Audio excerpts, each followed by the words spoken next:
علیہ وسلم تسلیما والصلاۃ والسلام علیک یا سیدی یا رسول اللہ وعلی آلک واصحابک یا سیدی یا حبیب اللہ والصلاۃ والسلام علیک یا رحمۃ للعالمین وعلی آلک واصحابک یا خاتم المرسلین۔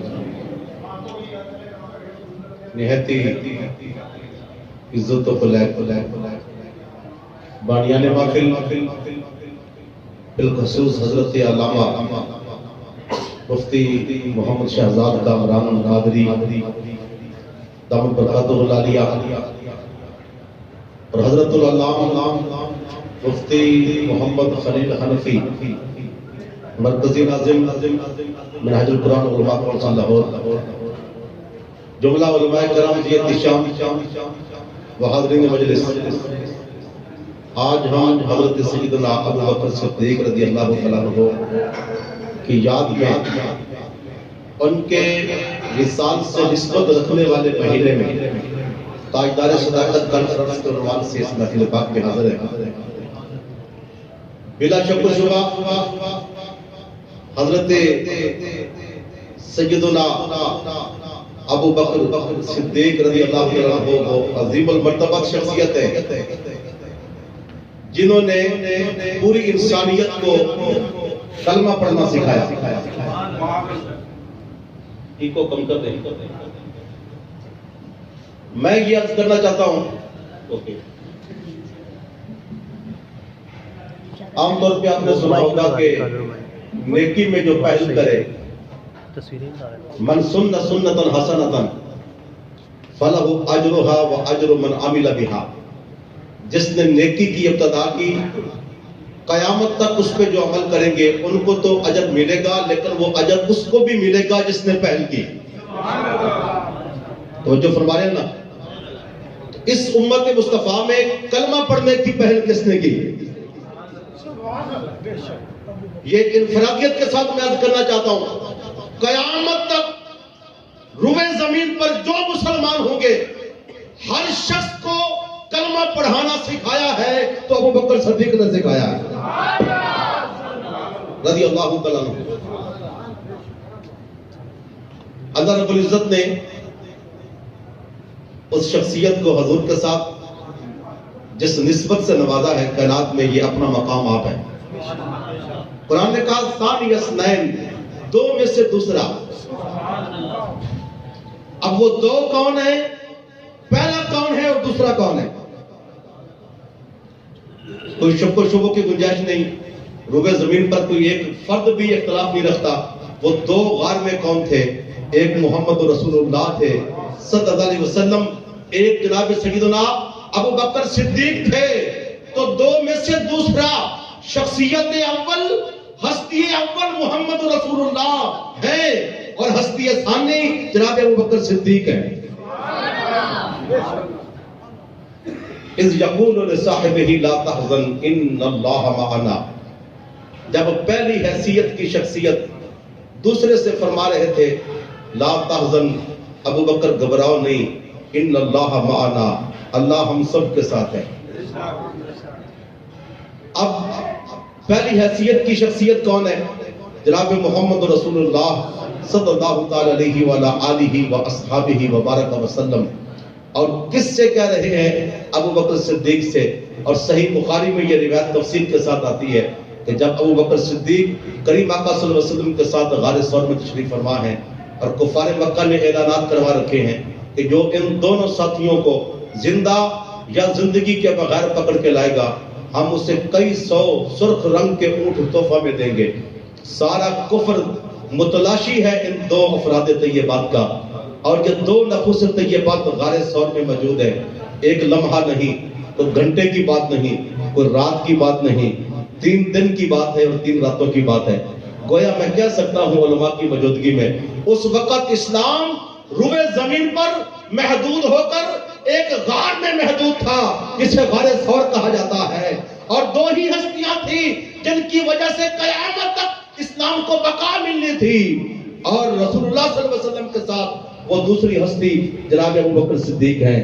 تو گویا اسلام کی خشت اول، پہلی اینٹ جس پر اسلام کا انحصار ہے اور جس پر اسلام کی بنیاد کھڑی کی جانے والی ہے، اور 3 دن کی یہ وہ ماہیت ہے جس میں رسول اللہ کے ساتھ نہ تو آپ کی ازواج مطہرات میں سے کوئی ہے، نہ آپ کی اولاد امجاد میں سے کوئی ہے، نہ آپ کے رشتہ داروں میں سے کوئی ہے، نہ آپ کی امت پاک میں سے کوئی ہے، کوئی فرد بھی حضور کے ساتھ نہیں۔ قرآن گواہی دیتا ہے ثانی اثنین، 2 ہی شخصیات ہیں۔ تو یہ صحبت پاک 3 دن اور 3 راتوں کی جس حیثیت سے ابو بکر صدیق کو ملی ہے، کائنات میں کسی کو نہیں ملی۔ اذ یقول لصاحبہ، اب حدیث پاک میں آتا ہے صحیح بخاری میں، کفار مکہ تلاش کرتے کرتے کرتے غار ثور کے دہانے پہ آ گئے، دروازے پہ آ گئے، اور آپس میں مل جل کے باتیں کر رہے ہیں۔ ابو بکر صدیق نے اوپر دیکھا اور آپ نے فرمایا یا رسول اللہ لو انا احدہم یرا احدہم تحت قدمیہ لا انظرنا، یا رسول اللہ اگر وہ ہمیں نہ بھی دیکھنا چاہیں، صرف کسی کی توجہ پاؤں کی طرف بھی چلی جائے تو ہم اس زاویے پہ بیٹھے ہیں، لا انظرنا، ہم ان کو نظر آ جائیں گے، وہ ہمیں دیکھ پائیں گے۔ یعنی زاویہ اس قدر سامنے ہے کہ اگر کوئی نہ بھی دیکھنا چاہے، صرف اپنے قدموں پہ نگاہ ڈالے، لا انظرنا، تو ہم کو دیکھ لے گا۔ اب گھبراہٹ کی شکل میں جو کیفیت ابو بکر صدیق پہ طاری ہو چکی ہے، آپ نے کہا کوئی قدموں کی طرف ایسے نیچے بھی دیکھ لینا تو ہم سامنے بیٹھے ہیں، نظر آ جائیں گے۔ حضور نے کیا فرمایا؟ یا ابا بکر، اے میرے ابو بکر صدیق یہ بتاؤ، ما ظنک باثنین اللہ ثالثہما، تیرا ان 2 کے بارے میں کیا نظریہ ہے جن کے ساتھ تیسرا اللہ ہو، جن کے ساتھ تیسرا اللہ ہو؟ اور اگلے الفاظ کہے لا تحزن ان اللہ معنا، ابو بکر گھبرا نہیں، اللہ ہم دونوں کے ساتھ ہے۔ اب جو الفاظ غار ثور میں حدیث بخاری کے مطابق رسول اللہ صلی اللہ علیہ وسلم ابو بکر صدیق کو کہہ رہے ہیں لا تحزن، گھبرا نہیں، ان اللہ معنا، اللہ ہم دونوں کے ساتھ ہے، وہی الفاظ قرآن میں آ گئے۔ اذ یقول لصاحبہ، جب محمد رسول اللہ صلی اللہ علیہ وسلم اپنے صحابی کو فرما رہے تھے لا تحزن، گھبرا نہیں، ان اللہ معنا، اللہ ہم دونوں کے ساتھ ہے۔ علماء کی توجہ چاہتے ہوئے میں آپ کے سامنے عرض کروں، سورۃ الشعراء کے اندر حضرت موسیٰ علیہ السلام کی قوم کا ذکر آتا ہے۔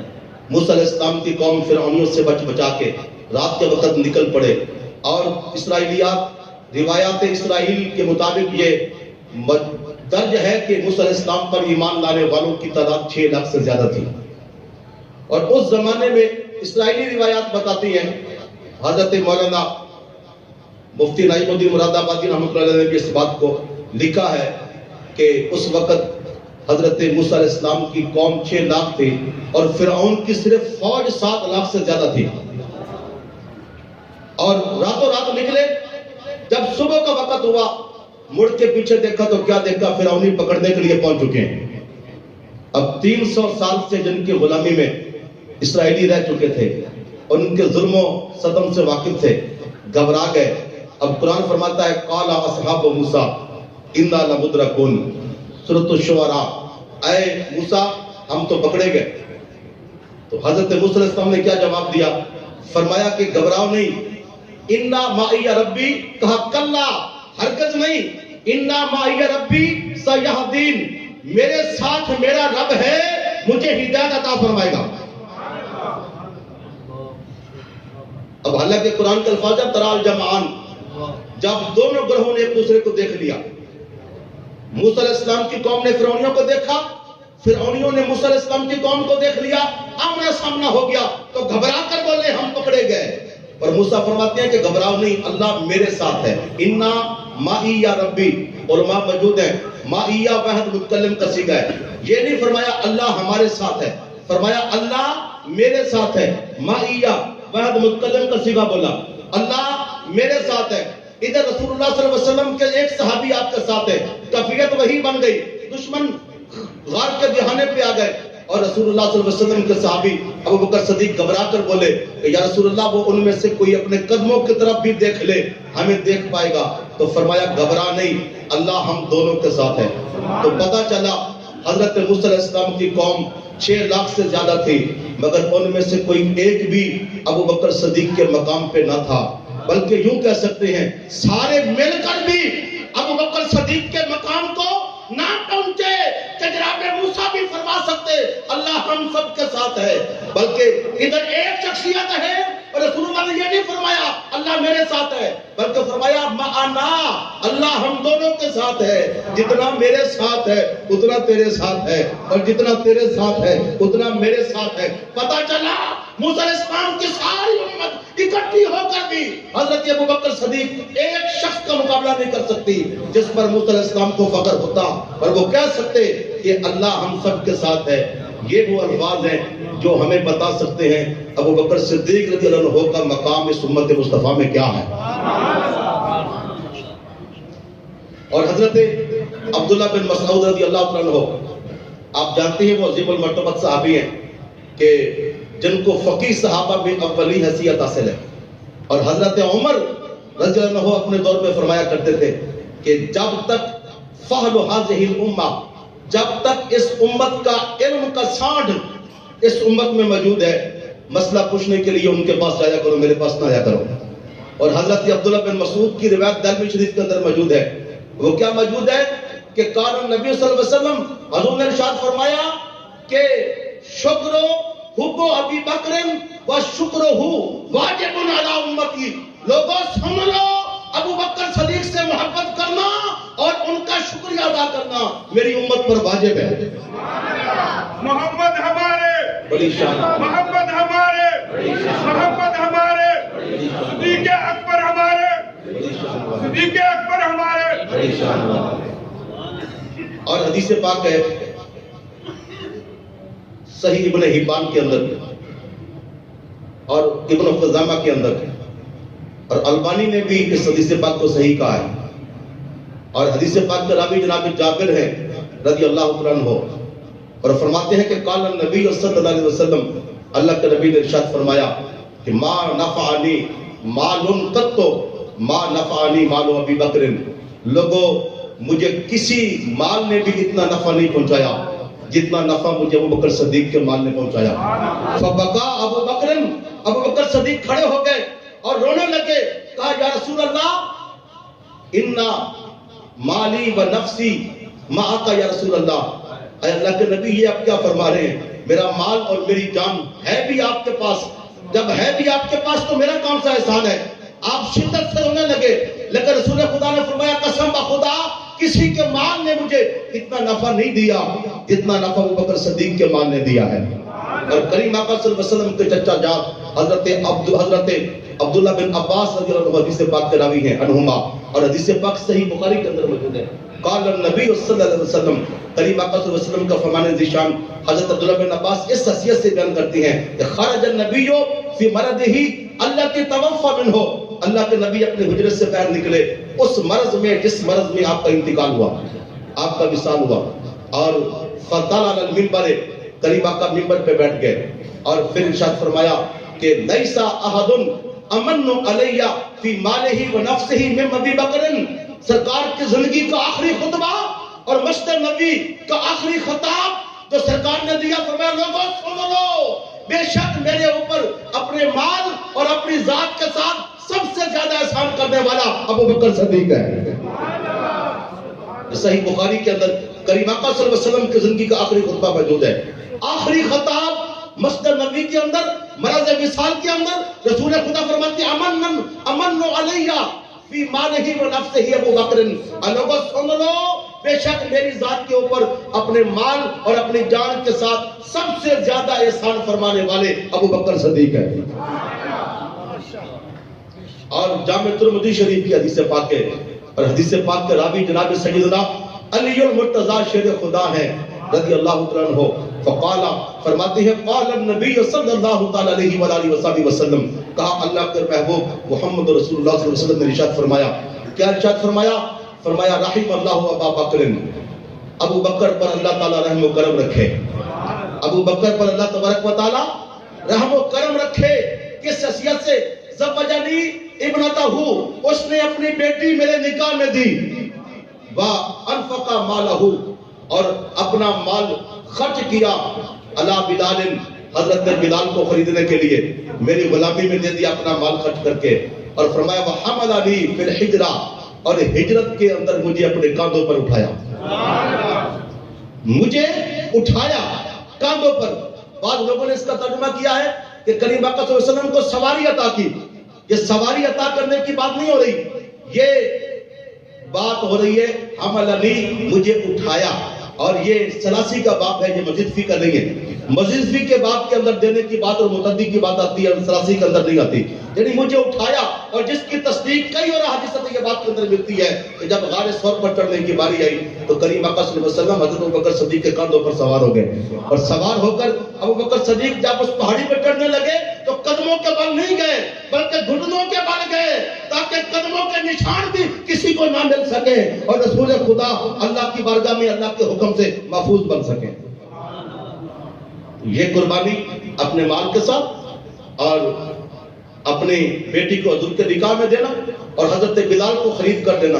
رسول خدا فرماتے ہیں رحم اللہ ابا بکر, ابو بکر پر اللہ تعالیٰ رحم و کرم کرے. اور حدیث پاک کے راوی حضرت علی المرتضیٰ شہد خدا ہے, جو قرات والوں کو بتا رہے رسول خدا ہر وقت اگر کسی موقع پر رحم و کرم اور احسان کی بات کرتے تھے تو ابو بکر صدیق کا سب سے پہلے نام آتا تھا. اور ایسی نسبتیں حضور کی بارگاہ سے, عبادت کے حوالے سے, ریاضت کے حوالے سے ابو بکر صدیق رضی اللہ عنہ کو حاصل تھی, جو کائنات میں کسی اور کو اس انداز سے حاصل نہ تھی.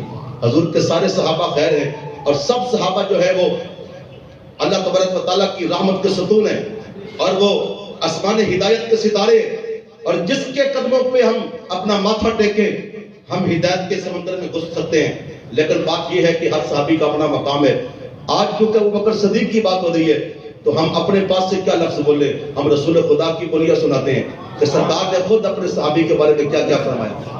ایک موقع ہے, اب حدیث پاک کے صحیح مسلم کے اندر کریم آقا صلی اللہ علیہ وسلم جلوہ گر ہوئے فجر کی نماز پر, صحابہ کرام بیٹھے, حضور نے فرمایا من اصبح منکم اليوم صائما, اے میرے صحابہ یہ بتاؤ آج کوئی ایسا شخص ہے جو صبح سویرے روزہ رکھ کے آیا ہو. بات ماہ رمضان کی نہیں ہو رہی, کیونکہ ماہ رمضان میں تو روزہ ہر کسی نے رکھنا ہوتا ہے نا, بات رمضان کے علاوہ نفلی روزوں کی ہو رہی ہے. من اصبح منکم اليوم صائما, آج کوئی ہے تم میں ایسا شخص جس نے روزہ رکھا ہو. فقام ابو بکر انا یا رسول اللہ, ابو بکر کھڑے ہوئے, کل صحابہ موجود ہیں, سارے خاموش ہیں. ابو بکر صدیق کھڑے ہو گئے, انا یا رسول اللہ, میں ہوں آپ کا غلام رسول خدا صلی اللہ علیہ وسلم. ثم قال, پھر حضور نے ارشاد فرمایا من اتبع منکم الجنازہ یوما, آج کوئی ہے ایسا شخص جو کسی جنازے میں شرکت کر کے واپس آیا ہو. تو سارے صحابہ خاموش تھے. فقام ابو بکر, ابو بکر پھر کھڑے ہو گئے, کہا انا یا رسول اللہ, میں ہوں آپ کا غلام جو جنازہ پڑھ کے آیا ہوں. ثم قال النبی صلی اللہ تعالی علیہ وآلہ وسلم, کریم آقا صلی اللہ علیہ وسلم نے پھر ارشاد فرمایا من عادا منکم المریض یوما, ہے کوئی آج ایسا بندہ جو تم میں کسی مریض کو عیادت کر کے آیا ہو, کسی مریض کا حال پوچھ کے آیا ہو. سارے صحابہ خاموش ہیں. قام ابو بکر, ابو بکر صدیق پھر کھڑے ہو گئے, کہا انا یا رسول اللہ, اللہ کے نبی میں ہوں آپ کا غلام جو مریض کی عیادت بھی کر کے آیا ہوں. پھر بیٹھ گئے. فقال النبی صلی اللہ علیہ وسلم, اللہ کے نبی نے پھر چوتھی مرتبہ ارشاد فرمایا کہ من اطعم منکم اليوم مسکینا, ہے کوئی ایسا بندہ جو کسی مسکین کے گھر کھانا پہنچا کے یہاں آیا ہو. تو سارے صحابہ خاموش تھے. اور فقام ابو بکر, ابو بکر صدیق پھر کھڑے ہو گئے, انا یا رسول اللہ, میں ہوں آپ کا غلام جو ایک مسکین کو کھانا بھی پہنچا کے آیا ہوں. اب جب بات ہوئی روزہ رکھنے کی, کہا روزہ دار میں ہوں, کیونکہ رسول خدا سوال کر رہے ہیں. اللہ کے نبی کی بارگاہ میں صدیق اکبر کا جواب ہے میں ہوں روزہ دار. پوچھا مریض کی عیادت کون کر کے آیا, فرمایا میں ہوں. جنازہ کون پڑھ کے آیا ہے, فرمایا میں ہوں. مسکین کو کھانا کون دے کے آیا ہے, فرمایا میں ہوں. ظرفہ مجتمعنا فی ہے, حضور نے فرمایا یہ چیزیں جو میں نے گنوائی, جس شخص میں یہ چیزیں جمع ہو جائے دخل الجنہ, وہ جنتی ہوتا ہے. سیدی مرشدی غلام ہے, غلام ہے رسول کے غلام ہے, غلام ہے رسول میں جہان عشق مصطفیٰ, ہم اپنے نبی کے ہم پیارے نبی کے, ہم مکی نبی کے, ہم مدنی نبی کے, ہم سونے نبی کے. خطیب بغدادی نے حدیث پاک روایت کی ہے, اور اس کو امام طبرانی نے بھی نقل کیا, اور حضرت ابو ہریرہ رضی اللہ عنہ حدیث پاک کے راوی ہیں. قال النبی صلی اللہ علیہ وسلم، اللہ کا نبی فرماتے ہیں اتانی جبرائیل، آج میرے پاس جبریل آئے اور فرمایا انہوں نے مجھے اپنے ساتھ لیا، فارانی الباب فی الجنت یدخل فیہ امتی، اس نے مجھے جنت کا وہ دروازہ دکھایا جس دروازے سے میری امت داخل ہوگی۔ مجھے جبریل نے آ کر وہ جنت کا دروازہ دکھایا جس میں میری امت داخل ہوگی۔ فقال ابو بکر صدیق رضی اللہ عنہ، ابو بکر صدیق کھڑے ہو گئے، کہا یا رسول اللہ وددت لو کنت معک فاراہ، مجھے میری خواہش ہے، میرا دل چاہتا ہے کاش میں بھی آپ کے ساتھ ہوتا اور میں بھی وہ دروازہ دیکھ لیتا۔ اب یہ حدیث پاک ہے اور حضور نے فقط یہ بتایا کہ میرے پاس جبریل آئے، میرا ہاتھ پکڑا اور مجھے جنت کا وہ دروازہ دکھایا جس میں میری امت کا داخلہ ہوگا۔ فقال ابو بکر صدیق عرض کرنے لگے وددت لو کنت معک، میری خواہش ہے، میرا دل چاہتا ہے کاش میں بھی آپ کے ساتھ ہوتا، فاراہ، تو میں بھی اس کو دیکھ لیتا۔ فقال النبی صلی اللہ علیہ وسلم، اللہ کے نبی نے ارشاد فرمایا یا ابا بکر انت اول من يدخل الجنت فی امتی، ابو بکر پریشان نہ ہو، میری امت میں سب سے پہلے اس دروازے میں داخل تم ہو گے۔ کتنا بڑا اعزاز ہے کہ آپ نے فقط خواہش کا اظہار کیا کاش میں بھی آپ کے ساتھ ہوتا، اور جب جبریل نے آپ کو وہ دروازہ دکھایا تو میں بھی دیکھ پاتا۔ حضور نے فرمایا گھبراؤ نہیں، تمہیں کیا حاجت ہے دیکھنے کی، میں جو بتا رہا ہوں بروز قیامت جب جنت میں داخلے کی بات آئے گی، سب سے پہلے میری امت میں جس کا قدم اس جنت کے دروازے میں سے گزرے گا وہ ابو بکر صدیق ہوگا۔ اور ایک مقام پر کریم آقا صلی اللہ علیہ وسلم تشریف فرما ہے، اور یہ حدیث پاک بھی نسائی کے اندر بھی موجود ہے اور ابو داؤد شریف کے اندر بھی موجود ہے، سیاہ ستہ کی حدیث پاک ہے۔ حدیث پاک میں کیا ہے، کریم آقا نے ارشاد فرمایا جس شخص نے میری امت میں دو نیکیوں کو جمع کر لیا، یدعا یوم القیامت من ابواب الجنہ، اس سے قیامت کے دن جنت کے دروازوں میں سے داخل کیا جائے گا۔ یہاں دو نیکیوں سے مراد کیا ہے، یعنی ایک تو ہوتی ہے فرض نیکی، ایک ہوتی ہے فرض کے ساتھ نفل نیکی، یعنی نماز فرض ہے تو نماز کے علاوہ پھر اور اوقات میں نوافل نماز پڑھنا، کبھی تہجد، کبھی اشراق، کبھی چاشت، کبھی صلاۃ اللیل، نوافل کی کثرت، فجر سے پہلے کی سنتیں، ظہر سے پہلے سنتیں، بعد میں سنتیں، پھر نوافل، اس طرح کر کے حضور نے فرمایا جس نے نیکیوں کو جمع کر لیا، یعنی جس نے نیکیوں کو دگنا کر لیا، فرض کے ساتھ نفل کو ملا لیا، تو یدعا من ابواب الجنہ، جب قیامت کا دن ہوگا اس سے جنت کے دروازوں میں سے آواز دی جائے گی۔ فرمایا من کان اہل الصلاۃ، جو دنیا کے اندر نماز زیادہ پڑھتا ہوگا، یدعا من باب الصلاۃ، اسے قیامت کے دن جنت کے دروازے میں جس پر نماز لکھا ہوگا نا وہاں سے بلایا جائے گا۔ یعنی جس نے فرض نماز کے علاوہ کثرت کے ساتھ نفل پڑھے ہوں گے اور باقی نمازوں کی پابندی کی ہوگی، اس سے باب الصلاۃ سے ومن کان من اہل الصیام، اور جس نے دنیا کے اندر کثرت کے ساتھ روزے رکھے ہوں گے، یدعا من باب الصیام، اسے جنت میں باب الصیام ویقال له الریان، اسے باب الریان بھی کہا جاتا ہے۔ فرمایا وہاں سے اس کو پکارا جائے گا۔ ومن کان من اہل الصدقۃ، اور جو دنیا کے اندر صدقہ و خیرات کثرت کے ساتھ کرتا ہوگا، یدعا من باب الصدقۃ، اسے صدقہ والے دروازے سے بلایا جائے گا۔ ومن کان من اہل الجہاد، اور جو دنیا کے اندر جہاد کی کثرت کرنے والا ہوگا، یدعا من باب الجہاد، اس سے جنت کے اندر باب الجہاد سے اس کو پکارا جائے گا۔ فقام ابو بکر صدیق یہ گفتگو سنتے رہے، پھر کھڑے ہو گئے، کہا یا رسول اللہ رجل فی امتک یدعا من کلھا، آپ کی امت میں کوئی ایسا خوش نصیب بھی ہوگا جس کو ہر دروازے سے بلایا جائے گا؟